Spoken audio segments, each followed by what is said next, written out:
Today we are talking about one of the applications to clean and sanitize the water, such as preparation tank and cold plunge. Normally you got a type of freezer or source of water. They can be used for this application, hold the water. Sometimes they have a pump that the water come and they go back and they put to the system. If that's the case, at the ozone, and you connect them to the Venturi, and you only run them 4 hours, maybe 30 minutes maximum. Another way to do it, they have a cover, they make a hole, they put the garden timer plug in, and then connect the ozone generator MP3, the most common one, connects them to the unit and put them in the preparation tank with a stone and diffuser bottom of the 2-3 feet 4 feet down bottom of the tank, let the bubble, and you only need about maybe 5 minutes every hour maximum, as long as you keep the water clean and sanitized. Most of the cases they make a hole on the top of the cover and make a hose, and they put a vent on the vent or put the ozone destructor and destruct the ozone if it's inside the garage or something, so nobody can breathe the ozone. Not use the cold plunge when you are running the ozone generator.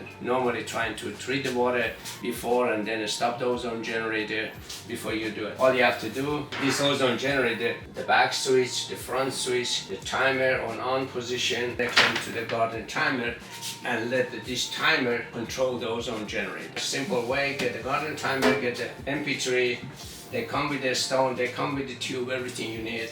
Another important information, be sure to keep the ozone generator away from the tank and also above the water level. You keep the ozone generator below the water level. When you pick up the stone out, of some reason the water go back and they go to the unit and it will damage the unit.